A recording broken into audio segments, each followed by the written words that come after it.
बिस्मिल्लाहिर्रहमानिर्रहीम। अस्सलाम वालेकुम students, I hope you are doing well. This is your lecture number 9। अगर आप रिकॉल करें तो लास्ट लेक्चर में हम लोगों ने एनालिसिस और सिंथेसिस टूल्स के बारे में बात की थी और हमने देखा था कि एनालिसिस और सिंथेसिस टूल किस तरह हमारे कंपाइलर की परफॉर्मेंस को जो है यूज़र के हवाले से जो है उसको आसान करते हैं। और कंपाइलर की परफॉर्मेंस से मुराद यहाँ पे ये है कि वो बेसिकली जो सिंथेसिस और एनालिसिस टूल्स थे वो यूज़र एक्सपीरियंस को इम्प्रूव करते हैं, जिसकी वजह से यूज़र के लिए प्रोग्रामिंग को करना किसी भी कंपाइलर के ऊपर बहुत ज़्यादा आसान हो जाता है। वो जिस मर्जी प्रोग्रामिंग लैंग्वेज में भी काम कर रहा हो, डिपेंड करता है कि प्रोग्रामिंग लैंग्वेज के अंदर जो है एनालिसिस और सिंथेसिस टूल्स जो ऐड किए गए हैं वो किस एक्सटेंट तक यूज़र के लिए मददगार साबित हो सकते हैं। आज जो हम टॉपिक स्टार्ट कर रहे हैं दैट इज़ वेरी इंपॉर्टेंट और ये इस कोर्स के अंदर बहुत ज़्यादा अहमियत का हामिल है, इस लिहाज से कि अब हमने कंपाइलर की जनरलाइज स्ट्रक्चर देखनी है, ठीक है। और अब आप कंपाइलर के ऐसे पार्ट्स को एक्सप्लोर करेंगे जो कि शायद में भी आप लोगों को पहले मालूम नहीं थे, और आपको ये चीज़ जो है पता चलेगी कि कंपाइलर की ओवरऑल वर्किंग को अगर हम लोग एनालाइज करें तो उसके डिफरेंट पार्ट्स जो है वो किस तरह काम करते हैं, ठीक है। एक तो वो कंपाइलर की वर्किंग है जो आपने इन जनरल देखी, जैसे कि हमने देखा कि टोकन्स कैसे बनते थे और उसके बाद पार्सिंग कैसे होती थी। लेकिन जनरलाइज स्ट्रक्चर में आपको ये पता चलेगा कि जब एक code step by step compiler के डिफरेंट पार्ट से गुजरता है, और इस स्ट्रक्चर से आपको ये भी पता चलेगा कि अगर आप ओवरऑल किसी भी कंपाइलर की स्ट्रक्चर के बारे में पढ़ें तो उस किसी भी कंपाइलर की एक ओवरऑल स्ट्रक्चर किस तरह की होगी। इसको हम लोगों ने नाम दिया हुआ है जनरलाइज स्ट्रक्चर ऑफ कंपाइलर, और ये बड़ा इंपॉर्टेंट टॉपिक है कंपाइलर कंस्ट्रक्शन के कोर्स के अंदर। अगर आप रिकॉल करें तो हम लोगों ने लेक्चर नंबर 6 जो कि हमारा मिड से पहले का लेक्चर था उसमें हमने ये टॉपिक थोड़ा सा पढ़ा भी था। मैं चाहूँगा कि आप लोग लेक्चर नंबर 6 में वापस जाएं और लेक्चर नंबर 6 खोल के आप देखेंगे तो आपको याद आएगा कि हम लोगों ने जनरलाइज स्ट्रक्चर ऑफ कंपाइलर को भी डिस्कस किया था।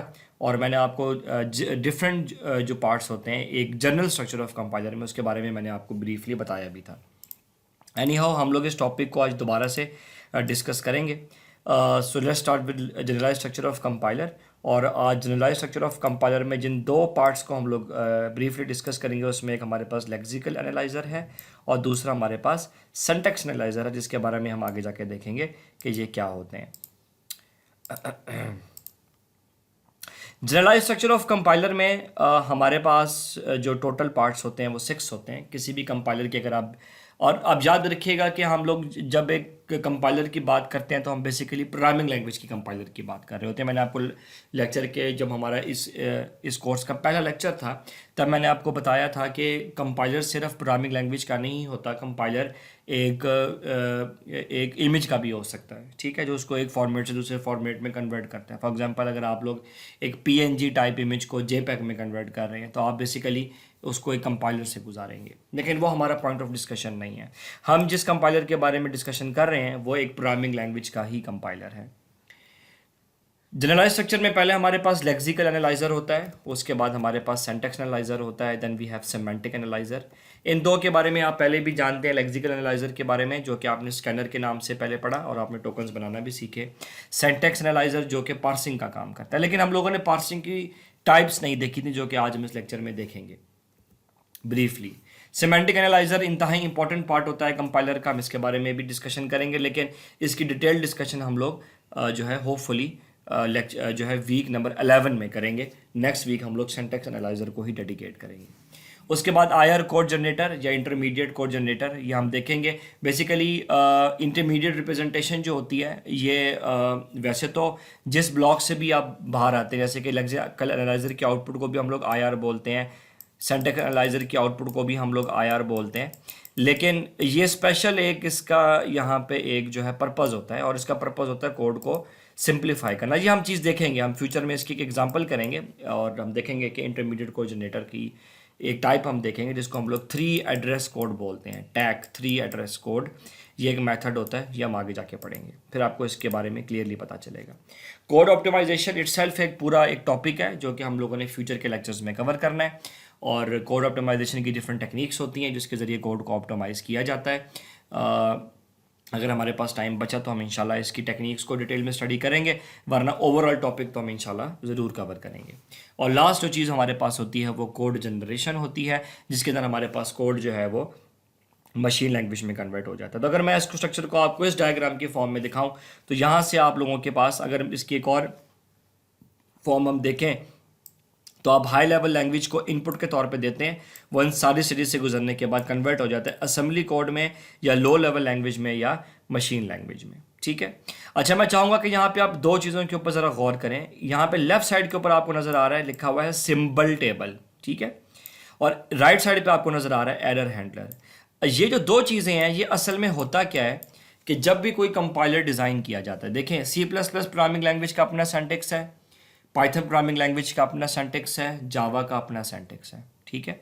हर प्रोग्रामिंग लैंग्वेज के सिंटैक्स को देखें, कंपाइलर को कैसे पता चलेगा कि जो यूज़र जिस सिंटैक्स को फॉलो कर रहा है आया वो सिंटैक्स उस प्रोग्रामिंग लैंग्वेज के हिसाब से ठीक भी है या नहीं है। ठीक है। आप पाइथन का सिंटैक्स सी प्लस प्लस में इस्तेमाल नहीं कर सकते, आप सी प्लस प्लस का सिंटैक्स पाइथन में इस्तेमाल नहीं कर सकते। तो ये कंपाइलर को पता कैसे चलता है, इसके लिए हम लोगों ने कंपाइलर में बनाए हुए होते हैं सिंबल टेबल। सिंबल टेबल्स हमें हेल्प आउट कर। सिंबल टेबल असल में क्या होता है, ये सिंपली आप समझें कि एक काइंड ऑफ रजिस्टर है, एक लॉग जो है बुक है, एक मेमोरी है या एक पीस ऑफ कोड है, जो मर्जी समझ लें, जिसके अंदर वो सारी इंफॉर्मेशन मौजूद होती है उस प्रोग्रामिंग लैंग्वेज के हवाले से सिंटैक्स की टर्म में जो उस प्रोग्रामिंग लैंग्वेज में इस्तेमाल किया जा सकता है। ठीक है। और इसी तरह से हर स्टेज पे एरर कैसे डिटेक्ट होगा, टाइप ऑफ एरर के लिए हमने स्पेशली एक काइंड ऑफ डेटाबेस बनाया होता है जिसके अंदर हर किस्म के एरर के बारे में इंफॉर्मेशन होती है। तो हमें इन दोनों चीज़ों की ज़रूरत हर स्टेज पे होती है। लेक्सिकल एनालिसिस के लिए भी हमें सिंबल टेबल चाहिए जो कि टोकन्स हैं, ट्री के लिए भी टेबल चाहिए, सिमेंटिक के लिए भी टेबल। इसका मतलब है कि ये जो टेबल है ये ओवरऑल एक बुक है, एक काइंड ऑफ बुक है, एक रजिस्टर है जिसके अंदर वो हर पॉसिबल वर्ड मौजूद है उस प्रोग्रामिंग लैंग्वेज के हवाले से इन टर्म्स ऑफ सिंटैक्स, जो कि यूज़र जब लिखेगा तो उसको चेक किया जाएगा कि यूज़र जो वर्ड लिख रहा है उसका मतलब क्या है। अगर वो गलत है तो फिर इसी तरह हर स्टेज के ऊपर हमारे पास एक और बुक होती है जिसमें हर टाइप ऑफ एरर मौजूद होता है। ठीक है जी, आई होप कि आपको ये बात समझ आ गई होगी।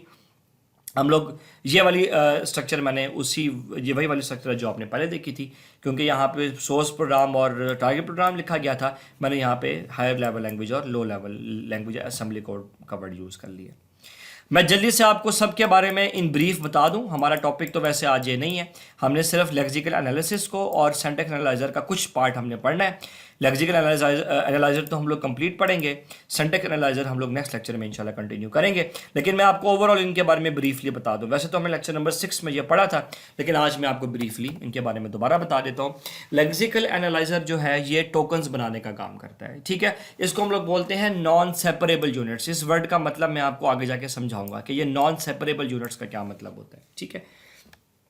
तो जो काम स्कैनर करता था टोकन्स बनाने का, वही काम लेक्सिकल एनालाइजर करता है। तो असल में होता ये है कि हम लोग लेक्सिकल एनालाइजर एक जनरल वर्ड यूज़ करते हैं।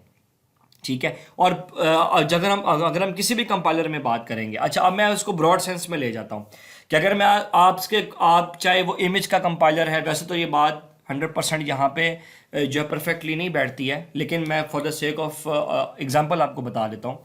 जब भी आपको कहा जाएगा कि जी what is the job of lexical analyser in any compiler, सिर्फ प्रोग्रामिंग लैंग्वेज का नहीं, तो लेक्सिकल एनालाइजर का जब भी वर्ड आपको सुनाई दे तो आपने याद रखना है कि उसके अंदर टोकन्स बनाने का काम होगा। लेकिन प्रोग्रामिंग लैंग्वेज में हम लोग उसको कहते हैं कि वो स्कैनर ही है। ठीक है। तो जो लेक्सिकल एनालाइजर है वो स्कैनर ही है। सिंटैक्स एनालाइजर क्या काम करता है, जो लेक्सिकल एनालाइजर से उसको टोकन्स मिलते हैं, उन टोकन्स का इस्तेमाल करके ट्री बनाता है, जो कि हमने बड़ी डिटेल में प्रीवियस लेक्चर में मिड से पहले पढ़ा था। एक हमने ट्री बनाया था सिंटैक्स ट्री, और एक हम लोगों ने एब्स्ट्रैक्ट सिंटैक्स ट्री बनाया था जो कि सिंटैक्स एनालाइजर का काम है।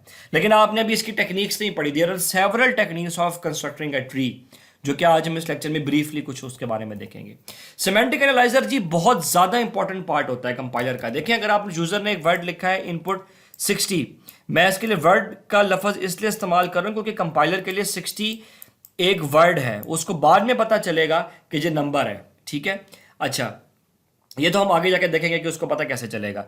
लेकिन ये 60 क्या है, ये इंटीजर है, ये फ्लोट है, ये हमारे पास क्या चीज़ है, तो ये बात हमें पता चलती है सिमेंटिक एनालाइजर जो है वो फिर स्पेसिफाई करता है कि लॉजिकली इसका मतलब क्या है और इसकी टाइप ऑफ डेटा क्या है। ये बेसिकली सिमेंटिक एनालाइजर में चेक होता है। कि एग्जांपल यहाँ बताई गई है कि अगर आपने यहाँ पे लिखा है 60, तो सिमेंटिक एनालिसिस फिर यहाँ पे इसको डिफाइन करेगा कि ये एक इंटीजर नंबर है जिसको रियल के तौर पे डील किया जा रहा है। मिसाल दे रहा हूँ आपको, जैसे कि आप डाटा टाइप में कन्वर्जन करते हैं। तो सिमेंटिक एनालाइजर का काम होता है कोड को सिमेंटिकली समझना। 60 सिर्फ एक नंबर है, लेकिन वो 60 नंबर है क्या, वो सिमेंटिक एनालाइजर के थ्रू पता चलता है, या फ्यूचर में देखेंगे। इंटरमीडिएट कोजेनरेटर असल में इसका मेन काम होता है कि जो भी आपके पास जिस ब्लॉक की भी आउटपुट आ रही होती है, मैंने आपको पहले भी बताया था, उसको हम लोग इंटरमीडिएट कोजेनरेशन कहते हैं। लेकिन आईआर कोड जनरेशन की एक प्रॉपर टेक्निक है। असल में इंटरमीडिएट कोजेनरेटर का टास्क होता है कोड को सिंप्लीफाई करना, इतना ज़्यादा सिंप्लीफाई करना कि नेक्स्ट स्टेज के लिए वो आसान हो जाए। तो ये मैं आपको फ्यूचर में बताऊंगा कि ये सिंप्लीफाई कैसे होता है। मैं ऑप्टिमाइज नहीं कह रहा, please don't mix the terms simplify and optimize. Simplify का मतलब और है, ऑप्टिमाइज करने का मतलब और है। कोड ऑप्टिमाइजर सबसे ज़्यादा इंपॉर्टेंट जॉब, देखिए हर पार्ट की कंपाइलर में एक अपनी एक अहमियत है। कोड ऑप्टिमाइजर की बहुत ज़्यादा अहमियत इस लिहाज से है कि कोड को का रनिंग टाइम इंप्रूव करना, ठीक है, मेमोरी की कंजप्शन कम से कम करना। अच्छा कंपाइलर होगा उसमें अच्छा कोड ऑप्टिमाइजर होगा। और आखिरी स्टेज होती है कोड जनरेटर, जो कि आपके कोड को फाइनली कन्वर्ट करता है असेंबली लैंग्वेज में या मशीन लैंग्वेज में। ये एक ओवरऑल स्ट्रक्चर है जो मैं आपको पहले बता चुका। और हम इसको अब ये जो आपको यहाँ एग्जांपल्स नज़र आ रही हैं, डेफिनेटली वो अभी आपको इस स्टेज पे समझ नहीं आ रही होंगी, लेकिन ये वाली एग्जांपल्स हम इंशाल्लाह जब इसको आगे जाके हर पार्ट के लिए करेंगे तो आपको फिर थोड़ी थोड़ी चीज़ें समझ आना शुरू हो जाएंगी। आज जो हम पहली चीज़ देख रहे हैं वो है लेक्सिकल एनालाइजर, जो कि मैंने आपको बताया था कि पहला पार्ट होता है जनरलाइज स्ट्रक्चर ऑफ कंपाइलर में। तो लेक्सिकल एनालाइजर तो हम करेंगे कि अब हम लोग जो रेस्ट ऑफ द कोर्स हमारे पास रह गया उसमें हम लोग हर एक पार्ट को सेपरेटली स्टडी करेंगे, एंड दैट्स इट। मैं आपको हर एक पार्ट के बारे में सेपरेटली बताऊंगा और हम लोग इसको पार्ट बाय पार्ट, जो हमारे टोटल 6 पार्ट्स हैं, हम इसको डिस्कस करेंगे। जो हमारे पास पहला पार्ट होता है जनरलाइज स्ट्रक्चर ऑफ कंपाइलर में, जैसे कि मैंने आपको पहले भी बताया था, वो होता है लेक्सिकल एनालाइजर। और लेक्सिकल एनालाइजर क्या काम करते हैं, हम इसको आज से स्टार्ट करते हैं। लेक्सिकल एनालाइजर जी क्या करता है? Lexical analyser stream of token generate करता है। मैंने इसके लिए एक वर्ड यूज किया था, नॉन सेपरेबल यूनिट्स। इसके बारे में मैं आपको बताता हूँ, उन्हीं को टोकन्स कहते हैं। यह आपने लास्ट टाइम पहले भी पढ़ा था कि हम लोग किस तरह टोकन्स जनरेट करते हैं, लेकिन अभी मैंने आपको यह नहीं बताया था कि टोकन्स का रोल कैसे कंपाइलर को पता चलता है। यह बात मैं आपको थोड़ी देर में अभी समझाता हूँ। पहले तो सिंपल सी बात हो गई, लेक्सिकल एनालाइजर का क्या काम होता है? टोकन्स बनाना, ठीक है। तो टोकन जनरेशन किसका काम है? लेक्सिकल एनालाइजर का। लेकिन ये जो टोकन जनरेशन होती है ये 2 स्टेप्स में होती है। सो जब स्कैनर या लेक्सिकल एनालाइजर, दोनों एक ही चीज़ें हैं, तो स्कैनर और लेक्सिकल एनालाइजर जब टोकन जनरेट करता है तो ये हमारे पास 2 स्टेप्स को फॉलो करता है, या there are 2 stages involve in process of generating tokens. पहला स्टेप होता है पार्टीशन या पार्टीशनिंग, जो मर्जी कह लें, पार्टीशन करना, ठीक है। पार्टीशन क्या होता है? एक स्ट्रिंग को या एक स्टेटमेंट को जो प्रोग्रामिंग में लिखते हैं उसको तोड़ा जाता है सब कमांड्स में या सब स्ट्रिंग्स में, ठीक है। और दूसरी हमारे पास चीज़ होती है क्लासीफाई। पार्टीशन क्या करता है? पार्टीशन आपके कंप्लीट स्ट्रिंग को तोड़ देता है छोटे छोटे स्ट्रिंग्स में, और फिर उन छोटे छोटे स्ट्रिंग्स का जो मीनिंग समझा जाता है वो समझा जाता है क्लासिफिकेशन के अंदर। तो पार्टीशन का क्या काम है? मेरे साथ रिवाइज करें। एक बड़े स्ट्रिंग को छोटे स्ट्रिंग में तोड़ना, या एक लार्ज स्ट्रिंग को नंबर ऑफ स्ट्रिंग्स में डिवाइड करना, और फिर उनका मीनिंग समझने के लिए जो हम चीज़ इस्तेमाल करते हैं दैट इज कॉल्ड क्लासीफायर या क्लासीफायर, जो मर्जी आप कह रहे हैं। तो ये 2 स्टेजेस आपने नहीं बोलनी। तो जब भी लेक्सिकल एनालाइजर में टोकन जनरेट होंगे तो 2 काम होंगे, पहला पार्टीशनिंग होगा या पार्टीशन होगा, दूसरा क्लासीफाई या क्लासिफिकेशन होगा। पार्टीशन क्या करता है? जैसे कि मैंने आपको पहले बताया कि हमारे एक स्ट्रिंग को सब स्ट्रिंग में तोड़ देता है, ठीक है। अच्छा, याद रखिएगा कि स्ट्रिंग एक जनरलाइज मैं टर्म यूज कर रहा हूं। देखिए, जरूरी नहीं है कि आप हमेशा कमांड स्ट्रिंग में ही देंगे, आप कभी कमांड नंबर्स में भी देंगे, लेकिन चाहे आप नंबर में कमांड दें चाहे स्ट्रिंग में दें, हम उसको ओवरऑल स्ट्रिंग कहते हैं। ये बात मैं आपको आगे जाके समझाऊंगा। अभी जो ये बात मैंने की है कि ओवरऑल हम उसको स्ट्रिंग ही समझेंगे, ये बात मैं आपको आगे जाके समझाऊंगा। क्लासीफाई क्या करता है कि जो स्ट्रिंग आपने डिवाइड कर दिए हुए होते हैं, जो आपने एक लार्जेस्ट स्ट्रिंग को छोटे स्ट्रिंग्स में तोड़ा हुआ होता है, उसको फिर हम लोग उसके रोल के हिसाब से क्लासीफाई करते हैं। ये बात अभी आपको एग्जांपल से ही समझ आएगी, तो ये मैं आपको एग्जांपल से ही समझाऊंगा। पहले तो मैं ये बात आपको थोड़ी सी समझाऊं रियल लाइफ से। सपोज करें कि आपने इंग्लिश का एक वर्ड, एक इंग्लिश की एक लाइन लिखी, ही रोट द प्रोग्राम, जब एक इंग्लिश में एक लाइन आपने लिखी या बोली। पार्टीशनिंग क्या होती है कि आप इस लाइन को डिवाइड करेंगे। अब देखिए मैं इसको कैसे डिवाइड कर रहा हूं। ही एक अलग वर्ड के तौर पे डील होगा, रोट एक अलग वर्ड के तौर पे डील होगा, द एक अलग प्रोग्राम के तौर पे डील होगा, प्रोग्राम एक अलग वर्ड के तौर पर डील होगा। इसका मतलब ये है कि मैंने एक कंप्लीट लाइन को या मैंने कंप्लीट स्ट्रिंग को या मैंने कंप्लीट कमांड को, जो मर्जी कह लें, उसको डिवाइड कर दिया किसके अंदर, सब स्ट्रिंग्स के अंदर। इसको बेटा हम लोग बोलते हैं पार्टीशनिंग या partition. That is called partitioning या पार्टीशन। फाइन। ही, अब हम देखेंगे कि ही का क्या मतलब है, रोड का क्या मतलब है, द का क्या मतलब है और प्रोग्राम का क्या मतलब है। ये वाला स्टेप होगा फिर क्लासिफिकेशन का। फिर हम जब हम लोग हर स्ट्रिंग का इंडिविजुअली मतलब समझेंगे या हर सब स्ट्रिंग का, बेसिकली ये स्ट्रिंग है, मैं यहां लिख देता हूं, ये हमारे पास क्या है, ये स्ट्रिंग है और जो नीचे लिखे हुए हैं ये सब स्ट्रिंग्स हैं। ठीक है, ये सब स्ट्रिंग्स हैं। तो स्ट्रिंग को जब सब स्ट्रिंग में तोड़ा जाए तो उसको हम लोग क्या बोलते हैं, मेरे साथ रिवाइज करें, जो है आई एम सॉरी, उसको बोलते हैं पार्टीशन। स्ट्रिंग को जब सब स्ट्रिंग में तोड़ा जाए तो उसको हम लोग बोलते हैं पार्टीशन। और जब हम लोग हर एक सब स्ट्रिंग का मतलब समझते हैं, ही का, रोड का, द का, प्रोग्राम का, तो हम कहते हैं कि हम लोग उसको क्लासीफाई कर रहे हैं। अब हम लोग आते हैं प्रोग्रामिंग के हवाले से एक एग्जांपल में। सपोज करें कि जी आपके पास एक स्टेटमेंट लिखी है आपने प्रोग्रामिंग लैंग्वेज में, आया वो कोई भी प्रोग्रामिंग लैंग्वेज थी, आपने लिखा if B is equal to, double is equal to, आपको ये बात पता होगी कि ये बेसिकली कंपैरिजन के लिए इस्तेमाल होता है। इसको हम लोग, या ये जो डबल इक्वल होता है, ये हमारे पास कंपैरिजन ऑपरेटर्स होते हैं, ग्रेटर देन, लेस देन और इक्वल टू। तो ये डबल इक्वल और इक्वल में फ़र्क होता है। इस इक्वल को हम लोग असाइनमेंट ऑपरेटर बोलते हैं और ये बेसिकली कंपैरिजन ऑपरेटर होता है, दोनों में फ़र्क है। अच्छा जी, अब आप देख रहे हैं कि जो अब ये आप समझे, ये स्टेटमेंट आपने किसी भी लैंग्वेज में लिखी, लेट अस सपोज कि आपने C++ में लिखी फॉर एग्जांपल। अब आप इसको तोड़ रहे हैं, इफ को अलग वर्ड के तौर पर डील किया जाएगा, पैरेंथेसिस या ब्रैकेट को अलग, बी अलग, डबल इक्वल अलग, जीरो अलग, फिर ब्रैकेट क्लोज अलग, ए अलग, फिर ये वाला इक्वल अलग और बी अलग। ये सिर्फ एक महज एक एग्जांपल है, आप ये ना समझें कि इसमें कोई एरर है या नहीं है, हम उसके बारे में डिस्कशन नहीं कर रहे हैं। लेकिन इसको हम लोग बोलते हैं बेटा क्या, पार्टीशन। तो ये चीज मैंने एग्जांपल जो आपको दी किसकी है, पार्टीशन की। एक और एग्जांपल ले लें, सपोज करें आपने ये तो एक स्टेटमेंट ही, हमने मल्टीपल स्टेटमेंट्स लिख दी। If I is equal double equal to J, जो कि हम लोग बेसिकली कंपैरिजन कर रहे हैं, Z is equal to 0 else Z is equal to 1। हमें नहीं पता कि आई जे और इनकी क्या वैल्यूज हैं। अब ये देखिए कि स्ट्रिंग कैसे टूट रहा है। इफ को हमने अलग वर्ड के तौर पर डील किया। अच्छा, आप देख रहे हैं फर्दर आई अलग है और एफ अलग है। एक बात आप याद रखिएगा, असल में जो हमारे पास पार्टीशनिंग होती है वो करेक्टर बाय करेक्टर होती है।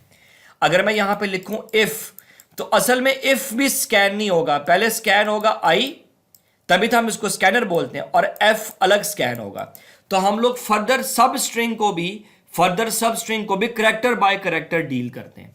तो पहला करेक्टर, अब ये बेसिकली आप ये देखें कि हम लोग लेफ्ट टू राइट मूव कर रहे हैं। पहले स्कैन हुआ करेक्टर आई, फिर स्कैन हुआ करेक्टर एफ।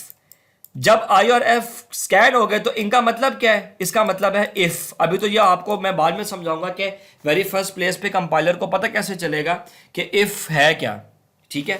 लेकिन आप समझे कि उसको पता चल गया किसी भी तरीके से कि इफ, प्रोग्रामिंग लैंग्वेज में आप समझते हैं कि इफ क्या होता है, कीवर्ड होता है, और ये हम लोग यूज करते हैं इफ एल्स स्टेटमेंट, जो आप प्रोग्रामिंग लैंग्वेज में जानते हैं, ठीक है। अच्छा जी, उसके बाद फिर ब्रैकेट स्टार्ट आ गया, उसके बाद एक स्पेस आ रही है। उस स्पेस को डील करने के लिए उसने \b लिखा है। ये बेसिकली इसका मतलब है कि एक ब्लैंक स्पेस आ रही है। ये सिर्फ एक एग्जांपल है, हो सकता है कि ब्लैंक स्पेस डिटेक्ट ही ना होती, या हो सकता है हर प्रोग्रामिंग लैंग्वेज अपने लिहाज से ब्लैंक स्पेस को डिटेक्ट करे। फिर आई आ रहा है, फिर ब्लैंक स्पेस आ रही है, फिर डबल इक्वल, पहला इक्वल दूसरा इक्वल, फिर ब्लैंक स्पेस आ रही है, फिर जे आ रहा है। यहां पे ब्लैंक स्पेस को नहीं लिखा गया, चाहे तो आप लिख देते, आपकी मर्जी। फिर उसके बाद ब्रैकेट क्लोज आ रहा है। अच्छा, उसके बाद नई लाइन स्टार्ट होने लगी है, न्यू लाइन, तो उसके लिए \n लिखा गया कि जी यहां से न्यू लाइन आ रही है। फिर वही काम शुरू होगा कि पहले z डिटेक्ट होगा, फिर इक्वल होगा, फिर 0 होगा, फिर सेमीकोलन होगा, फिर न्यू लाइन, फिर e अलग, l अलग, s अलग, e अलग, ठीक है, and so on so fourth. इसको हम लोग बेटा बोलते हैं स्कैनिंग, और ये पार्टीशन का काम होता है, ठीक है जी। ये एग्जाम्पल मैं आपको पहले दे चुका। यहां पर एक वर्ड लिखा हुआ है सिंटैटिक। सिंटैटिक का मतलब मैं आपको समझाता चलूं। सिंटैटिक असल में लिंग्विस्टिक बोलते हैं, जो आप रियल लाइफ में जुबानें बोलते हैं, उससे रिलेटेड सब्जेक्ट को लिंग्विस्टिक बोलते हैं। लिंग्विस्टिक्स में सिंटैटिक का मतलब होता है किसी भी लैंग्वेज की ओवरऑल स्ट्रक्चर कैसी है, चाहे आप उसको ग्रामर की टर्म में ले लें, चाहे आप उसको लिखने की टर्म, जैसे मर्जी समझ लें। तो अगर मैं बात करूं कि जी इंग्लिश लैंग्वेज, तो इंग्लिश लैंग्वेज को सिंटैटिकली जब स्टडी किया जाएगा तो उसके अंदर कुछ बोलने के रूल्स होंगे, लिखने के लिए कोई ग्रामर होगी, उसको हम लोग बोलते हैं सिंटैटिक। तो जो टोकन्स होते हैं, टोकन्स को जब हम लोग समझने की कोशिश करते हैं तो हमें उनके सिंटैक्टिकली उनको कैटेगराइज करना पड़ता है, और वो कैटेगराइज करने के लिए हमें कुछ सेट ऑफ रूल्स चाहिए होते हैं। ये बात आपको डेफिनेटली यहां समझ नहीं आई होगी, तो ये बात मैं आपको नेक्स्ट स्लाइड में समझाता हूं। अच्छा, ये बात याद रखें कि यहां पे मैंने आपको पार्टीशन का मतलब समझा दिया। पार्टीशन का मतलब बड़ा सिंपल है, ओवरऑल स्ट्रिंग को या ओवरऑल लाइन को तोड़ देना छोटे छोटे स्ट्रिंग्स के अंदर और फर्दर पे छोटे छोटे करेक्टर्स के अंदर, एच अलग और ई अलग। ठीक है। अच्छा, एक बात जो मैंने आपको पहले कहा था कि मैं आपको बताऊंगा, याद रखें कि हम इस पूरे को स्ट्रिंग ही बोलेंगे। बेशक जीरो भी आ रहा है तो जीरो को भी हम लोग जनरलाइज, बेशक है ये नंबर ही, लेकिन कंपाइलर को फर्स्ट प्लेस पे नहीं पता चलेगा कि ये नंबर है। ये बात अभी आपको स्ट्रेंज लगेगी, कंपाइलर को ये कैसे पता चलेगा कि जीरो नंबर है या ए एक वेरिएबल है या बी एक वेरिएबल है, ये उसको पता कैसे चलेगा? अभी उसके लिए आई एफ, इफ बी एक करेक्टर है या वर्ड है, बी भी एक करेक्टर है, जीरो भी करेक्टर है, उसको अभी कैसे पता चलेगा कि जीरो नंबर है या बी वेरिएबल है या डबल इक्वल जो है ये कंपैरेटिंग जो है कंपैरिजन ऑपरेटर है? ये बात हम अभी देखते हैं। ये बात उसको पता चलती है कहां पे जाके? क्लासिफाई या क्लासिफिकेशन की जो है स्टेज के अंदर। क्लासिफिकेशन क्या होती है? जो आपने टोकन्स को पार्टीशन किया हुआ होता है, उसको डिवाइड किया हुआ होता है, उसका मतलब समझा जाता है यूजिंग क्लासिफिकेशन या क्लासिफायर। अच्छा, सेकंड स्टेज कौन सी होगी? क्लासिफायर। अच्छा, अब बात समझ, अब सवाल ये पैदा होता है, कंपाइलर को पता कैसे चलेगा कि जो ऊपर मैंने एग्जांपल लिखी थी कि ए वेरिएबल है या आई वेरिएबल है या इफ वेरिएबल नहीं है बल्कि कीवर्ड है या एल्स वेरिएबल नहीं है बल्कि कीवर्ड है। कीवर्ड के बारे में मेरे ख्याल आप जानते होंगे, कीवर्ड एक ऐसा वर्ड होता है जो कि रिजर्व होता है। मिसाल के तौर पे इफ का मतलब इफ होता है, जो इफ एल्स स्टेटमेंट में इस्तेमाल होता है। आप इफ को वेरिएबल के तौर पे इस्तेमाल नहीं कर सकते, इसलिए उसको कीवर्ड बोलते हैं। अब ये कंपाइलर को पता कैसे चल रहा है कि इफ क्या चीज है, एल्स क्या चीज है? इसके लिए जो एक चीज इस्तेमाल होती है उसको हम लोग बोलते हैं सिंबल टेबल, जिसके बारे में मैं आपको ब्रीफली पहले भी बता के आया था। तो होता यह है कि कंपाइलर के पास एक टेबल मौजूद होता है, डिटेल्ड टेबल, जिसके अंदर लिखा गया हुआ होता है कि अगर यूजर आई एफ लिखेगा तो पहले आई डिटेक्ट होगा, फिर एफ स्कैन होगा, वो इफ बन गया। अब कंपाइलर को पता चलेगा कि यूजर ने जो इफ लिखा है असल में ये इफ स्टेटमेंट वाला इफ लिखा जा रहा है। ठीक है। और बाकी चीजें, ये एक एग्जांपल है। ये टेबल डेफिनेटली आपको समझ तो नहीं आ रहा होगा, लेकिन ये मेमोरी में एक टेबल स्टोर हुआ है और इस टेबल के अंदर हर वो पॉसिबल वेरिएबल मौजूद है। हर, फॉर एग्जांपल वॉइड मेन है, या आपके पास फंक्शन डिक्लेरेशन है, या डेफ का कीवर्ड यूज करते हैं फंक्शन को डिफाइन करने के लिए, उन सब के मतलब यहां टेबल में मौजूद होते हैं। तो असल में हो क्या रहा होगा, कंपाइलर बार बार इस टेबल को रेफर करेगा। अगर यूजर ने लिखा है इफ, वो पहले आई डिटेक्ट करेगा, फिर एफ डिटेक्ट करेगा, फिर उसको पता चलेगा कि ये इफ है, फिर वो टेबल में आकर देखेगा कि इफ का क्या मतलब है। यूजर ने अगर एक लिखा है वेरिएबल आई, तो फिर वो जाकर देखेगा कि आई क्या है, आई आई एम सॉरी ए क्या है, ए डाटा टाइप इंटीजर है या इसको नंबर असाइन हुआ है या जो स्ट्रिंग है। तो सारी चीजें यहां टेबल के अंदर लिखी हुई होती हैं। ठीक है जी, इसको बोलते हैं हम लोग क्लासिफिकेशन या क्लासिफाई करना। तो अब क्या होगा, वो जो स्ट्रिंग्स आपने सब स्ट्रिंग्स बनाए थे वो क्लासिफाई होंगे यूजिंग दिस सिंबल टेबल, और फिर पता चलेगा कि एक अब वो क्या है, वो वेरिएबल है, वो ब्रैकेट है, वो सेमीकोलन है, स्टेटमेंट एंड हो रही है या न्यू लाइन स्टार्ट हो रही है, या सिंटैक्स ठीक है या नहीं है। ये चीजें हमें पता चलती हैं यूजिंग क्लासिफिकेशन। ठीक है जी, लेकिन याद रखें कि अभी स्टेटमेंट का मतलब नहीं समझ आया। इस पूरी लाइन का मतलब समझाने के लिए अभी हमें किसकी जरूरत है? जो मैंने पूरी स्टेटमेंट लिखी है यह समझाने के लिए अभी हमने ट्री बनाना है। यहां पे कंपाइलर सब कुछ नहीं समझ जाएगा, अभी तो ट्री बनेगा, फिर सिमेंटिक एनालिसिस होगा। अभी तो सिर्फ ये पता चला कि जीरो एक नंबर है, ठीक है, यूजिंग सिंबल टेबल। लेकिन जीरो क्या है? इंटीजर है, स्ट्रिंग है, फ्लोट है। ये बातें फिर हमें आगे जाके पता चलती हैं यूजिंग सिमेंटिक एनालाइजर। अच्छा, इसके लिए फिर क्या बना हुआ होता है? टेबल में मुख्तलिफ कैटेगरीज होती हैं कि अगर यूजर ने लिखा है एक्स या यूजर ने लिखा है वाई, तो उसके लिए कैटेगरी बनी हुई होगी कि ये आइडेंटिफायर है, आईडी आइडेंटिफायर। आइडेंटिफायर का मतलब होता है कि ऐसा एक वेरिएबल अगर मैं कहूँ कि कोई वेरिएबल लिखें तो आप कोई वेरिएबल के लिए कोई करैक्टर तो इस्तेमाल करेंगे, जैसे कि जेड। तो आप वेरिएबल को आइडेंटिफाई करने के लिए जो करैक्टर इस्तेमाल कर रहे हैं उसको बोल देते हैं आइडेंटिफायर। फिर इसी तरह सिंबल टेबल में कैटेगरी बनी हुई होगी कीवर्ड्स की, कि अगर आपने लिखा है इफ तो फौरन से उसको पता चल जाएगा यूजिंग टेबल के यूजर ने इफ लिखा है जो कि क्या है, कीवर्ड है। फिर इंटीजर्स हैं, फ्लोट्स हैं, सिंबल्स डिफरेंट, आप ब्रैकेट, क्लोज, पैरेंथेसिस वगैरह लिखते हैं। सॉरी, करली ब्रैकेट्स हो गए, जैसे कि करली ब्रैकेट हो गया, स्ट्रिंग्स हो गए। इन सब का मतलब इस तरह के सिंबल टेबल में मौजूद है। ये सिंबल टेबल आपको समझने की जरूरत नहीं, सिर्फ मैंने एग्जांपल के तौर पे दिया था, लेकिन ये आपको बताता है कि एक कीवर्ड का आई एम सॉरी एक स्पेसिफिक वर्ड का क्या है, वो कीवर्ड है, वो इंटीजर है, वो फ्लोट है, वो वेरिएबल है, वो हमें सिंबल टेबल से पता चलता है। तो हम यहाँ पे इसको जल्दी से रिवाइज कर लेते हैं ताकि जो है एक दफ़ा ये सारा सिनेरियो हमारे जहन में फ्रेश हो जाए। सो हमारे पास लेक्सिकल एनालाइजर, जो कि हमारे पास जनरलाइज स्ट्रक्चर ऑफ कंपाइलर के अंदर पहला स्टेप होता है। इसका काम होता है टोकन्स को जनरेट करना, वही काम जो स्कैनर का होता है। क्योंकि वर्ड स्कैनर है तो स्कैन का मतलब है कि जो आप वर्ड लिखते हैं, जो लाइन लिखते हैं किसी भी प्रोग्रामिंग लैंग्वेज में, वो लाइन स्ट्रिंग कहलाती है। इफ़ के अंदर आई, पहले इफ़ के अंदर आई आएगा। आप ये देखें कि स्कैनिंग का प्रोसेस मैंने आपको बता दिया कि स्कैनिंग कुछ ऐसे हो रही होती है, तभी इसको स्कैनर बोलते हैं। पहले आई स्कैन हुआ, फिर एफ स्कैन हुआ, फिर वो बन गया इफ। अब वो जाके सिंबल टेबल में देखेगा तो जो आई और एफ पहले कैटेगरी जो है उसकी पहले क्या हुई, पार्टीशनिंग हुई, ठीक है, उसको सब स्ट्रिंग में तोड़ा गया, फिर ये चीज़ हो गई पार्टीशन, फिर उसका मतलब समझा गया, वो हो गया क्लासिफिकेशन, जो कि जो उसको हम लोग मतलब कैसे समझेंगे, यूजिंग सिंबल टेबल, ठीक है। एंड दैट्स इट, ठीक है। मैं चाहूँगा कि आप यहाँ पे वीडियो को थोड़ी देर का पॉज दें और आप जो है लेक्सिकल एनालाइजर जो है इसके बारे में दोबारा से पीछे जाके इसको रिवाइज करें स्लाइड्स के थ्रू भी और इस वीडियो लेक्चर के थ्रू भी। और एक छोटे से पॉज के बाद हम लोग आगे जाएंगे और हम लोग सेकंड पार्ट पढ़ेंगे जो कि है सिंटैक्स एनालाइजर, और वो हम ब्रीफली पढ़ेंगे। अगर आपने रिवाइज कर लिया है तो हम लोग सिंटैक्स एनालाइजर को देखते हैं, जो कि हमारे जनरलाइज स्ट्रक्चर ऑफ कंपाइलर का सेकंड पार्ट होता है।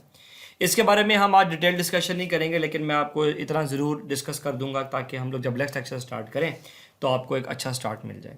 सिंटैक्स एनालाइजर का बड़ा सिंपल सा काम है। ये सिंटैक्स एनालाइजर वही काम करता है जो आप लोगों ने प्रीवियस टॉपिक्स के अंदर पार्सर के नाम से पढ़ा था, और ये बेसिकली ट्री बनाने का काम करता है। और ये ट्री कैसे बनता है, जो आपको स्कैनर से टोकन रिसीव होते हैं, तो स्ट्रीम ऑफ टोकन्स आपके पास स्कैनर से आ रहा होता है, आप उन्हीं स्ट्रीम ऑफ टोकन्स का इस्तेमाल करते हुए जो है ट्री बनाते हैं, ठीक है जी। और हम देखेंगे कि ग्रामेटिकली वो असल में होता ये है कि जो भी प्रोग्रामिंग लैंग्वेज आप लिखते हैं उसकी एक प्रॉपर ग्रामर होती है, ठीक है, और उसी ग्रामर की बेस के ऊपर फिर वो जो है लैंग्वेज का सिंटैक्स डिसाइड किया जाता है। ये बात हम आगे जाके सिमेंटिक एनालिसिस के अंदर भी कुछ देखेंगे कि सिमेंटिक्स बेसिकली ग्रामर जो है किसी भी लैंग्वेज की ग्रामर को किस तरह सिमेंटिकली अंडरस्टैंड किया जाता है। वैसे तो सिमेंटिक एनालिसिस अलग चीज़ है, लेकिन ग्रामर इन जनरल किसी भी लैंग्वेज की ये होती है कि उस लैंग्वेज को किस तरह लिखा जाएगा और उसका सिंटैक्स किस तरह समझा जाएगा, जैसे कि रियल लाइफ में हमारे पास एग्जांपल्स होती हैं।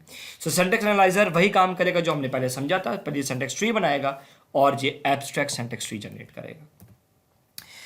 पार्सिंग में जो आपने पार्सिंग देखी थी उसमें हमने कोई टाइप्स नहीं पढ़ी थी, मैंने कोई आपको डिफरेंट प्रोसेसेस नहीं बताए थे पार्सिंग के, लेकिन there are different types of parsing और इसकी बहुत ब्रॉड कैटेगरी है, और उस कैटेगरी को आपने उस टाइम तो हम लोगों ने एनालाइज नहीं किया था, लेकिन अब हम लोग इंशाल्लाह इस पार्ट में इसको एनालाइज करेंगे।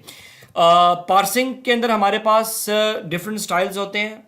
पहले तो मैं आपको ट्री, ये जो मैंने बातें यहाँ रूट ऑफ ट्री और बॉटम ऑफ ट्री लिखा है, आप याद करें कि हमने पहले जब ट्री बनाया था तो कुछ इस तरह का ट्री हमारे पास बना था, जो कि अगर मैं इसको रीड आउट करूँ तो ये बेसिकली ट्री हमारे पास है x+2 - y, ठीक है जी, और x+2 - ठीक है, ये इसका ट्री यहाँ बना हुआ है। ये जो जहाँ से आपको ट्री का एक नोड नज़र आ रहा होता है इसको हम लोग बोलते हैं ट्री की रूट। अगर आप लोग ट्री के स्ट्रक्चर को भी जहन में लेके आए तो ट्री कुछ होता भी इसी तरीके का ही है, ठीक है जी। अच्छा, इसको हम लोग बोलते हैं ट्री की रूट। ये हमारे पास ट्री का रूट है, यहाँ से ट्री स्टार्ट हो रहा होता है, क्योंकि ये अपसाइड डाउन बना हुआ है इसलिए मे भी आपको ये कंफ्यूज कर रहा हो। और जैसे जैसे ये ट्री एक्सपैंड होता जाता है तो हम कहते हैं कि ट्री किस तरफ ग्रो कर रहा है, अपनी लीव्स की तरफ, तो इसको हम लोग ट्री के लीव्स बोलते हैं। और जहाँ से ट्री स्टार्ट हो रहा होता है हम लोग इसको ट्री का रूट बोलते हैं। हमने जो ट्री बनाना सीखा था वो हम लोगों ने ट्री के लीव से स्टार्ट करते थे और ट्री के रूट की तरफ जाते थे, ठीक है। इसी बेस के ऊपर हम लोग इसको कैटेगराइज करते हैं दो टाइप की पार्सिंग में। एक पार्सिंग होती है, एक ट्री बनाने का तरीका होता है, पार्सिंग ट्री बनाना ही होता है, टॉप डाउन पार्सिंग। दूसरा तरीका होता है बॉटम अप पार्सिंग, ठीक है। There are two type of parsing methods, top down parsing और बॉटम अप पार्सिंग। अच्छा, इनके बारे में तो मैं आपको भी बताता हूं कि टॉप डाउन पार्सिंग और बॉटम अप पार्सिंग क्या होती है, लेकिन फर्दर हम इनको बहुत सारी कैटेगरीज में डिवाइड करते हैं, ठीक है जी। Back tracking, top down parsing और bottom up parsing. Top down parsing भी डिवाइड होती है बैक ट्रैकिंग और विदाउट बैक ट्रैकिंग में। ये बेसिकली रिकर्सिव डिसेंट पार्सिंग होती है, हम नेक्स्ट लेक्चर में इसको डिटेल में देखेंगे। फिर उसके बाद हमारे पास शिफ्ट रिड्यूस पार्सिंग होती है, लेफ्ट टू राइट पार्सिंग होती है, shift left to right parsing होती है, look ahead left to right parsing होती है। ये हम लोग नेक्स्ट टाइम देखेंगे, ठीक है जी। कि इन सब का क्या मतलब है। हमने इन सब को तो नहीं पढ़ना, हम तो सिर्फ इसमें ये दो मेथड्स देखेंगे, जिसमें शायद हम सिर्फ विद बैक ट्रैकिंग का मेथड ही देखेंगे। लेकिन बात बताने का मकसद ये है कि सिंटैक्स एनालाइजर एक पूरा एक प्रोसेस है, और जो आपने पढ़ा था वो सिर्फ उसका एक स्पेसिफिक आपने टेक्निक पढ़ी थी, लेकिन हम जो यहाँ पढ़ेंगे उसमें प्रॉपर एक उसका मेथड है। और ये जो बैक ट्रैकिंग का कॉन्सेप्ट है ये कंपाइलर में बड़ा इंपॉर्टेंट है, हम इसको नेक्स्ट टाइम इंशाल्लाह डिस्कस करेंगे। टॉप डाउन पार्सिंग क्या चीज़ होती है और बॉटम अप पार्सिंग क्या चीज़ होती है, मैं अब आपको ये बताने लगा हूँ। ठीक है जी। टॉप डाउन पार्सिंग बड़ी सिंपल चीज़ है। अगर आप लोग, अच्छा चले मैं पहले आपको बॉटम अप बताता हूँ ताकि आपको आसानी हो। जब आप लोग ट्री के लीव से स्टार्ट करें और ट्री की रूट की तरफ जाएं तो हम कहते हैं कि आप बॉटम से अप की तरफ जा रहे हैं, इसलिए हम लोग इसको बोलते हैं bottom up parsing. Bottom up, bottom से टॉप की तरफ मूव करना, जो कि हमने पहले किया भी था कि हम लीव से स्टार्ट करते थे और फिर रूट की तरफ जाते थे। तो ये ट्री और अगर आप लोगों ने वैसे समटाइम इसको हम लोग पेरेंट और चाइल्ड नोड भी बोलते हैं। ये कहलाता है parent node, node NODE node, और ये कहलाते हैं चाइल्ड नोड्स। ठीक है। अगर आप लोगों ने थ्योरी ऑफ ऑटोमेटा का कोर्स लिया हुआ तो शायद आप लोगों को ये थोड़ी सी चीज़ें याद हो। ठीक है। ये हो गया बॉटम अप पार्सिंग। और टॉप डाउन पार्सिंग जो कि आपने नहीं पढ़ी वो ये थी कि आप लोग शायद में भी कुछ लोगों ने ट्री बनाने के लिए टॉप डाउन पार्सिंग का इस्तेमाल किया हो, मे बी, क्योंकि कुछ लोगों को ये मेथड आसान लगता है। वो ये होता है कि आप ट्री की रूट से स्टार्ट करते हैं, मतलब आप लोग जो है रूट से स्टार्ट करते हैं या अप से या टॉप से स्टार्ट करते हैं, और आप डाउन जो है टॉप से डाउन की तरफ मूव करते हैं। सो हम लोग क्योंकि टॉप से डाउन की तरफ जा रहे हैं या अप से बॉटम की तरफ जा रहे हैं, जो मर्जी आप कह दें, क्योंकि टॉप डाउन वर्ड यूज़ होता है कॉमनली, तो हम इसको टॉप डाउन कह देते हैं। यहाँ मैं बॉटम और अप का वर्ड जो है यूज़ कर रहा हूँ, डजेंट मैटर। आप बेशक इसको यहाँ से अप से बॉटम समझ लें या टॉप से डाउन समझ लें, बोथ मीन्स द सेम, और दोनों का मतलब एक ही एम्प्लॉय होता है। सो टॉप डाउन पार्सिंग भी वही चीज़ है, और up bottom, up to bottom भी वही चीज़ है, जबकि बॉटम अप पार्सिंग हम लोग जो है डाउन से टॉप की तरफ मूव करते हैं। And that was it. आज का लेक्चर हमारा इतना ही था। मैं चाहूँगा कि आप इस लेक्चर को बहुत ध्यान से पढ़ें, क्योंकि जनरलाइज स्ट्रक्चर ऑफ कंपाइलर जो है ये आपके नॉलेज में होना बहुत ज़्यादा ज़रूरी है, क्योंकि फ्यूचर में आपको इस पूरे कोर्स में ये वो पार्ट है जो कि फ्यूचर में कभी आपको कहीं पे आप इनकाउंटर कर सकते हैं और आपको इसके बारे में पता होना चाहिए। We will meet in lecture number 10 इंशाल्लाह। Stay home, stay safe.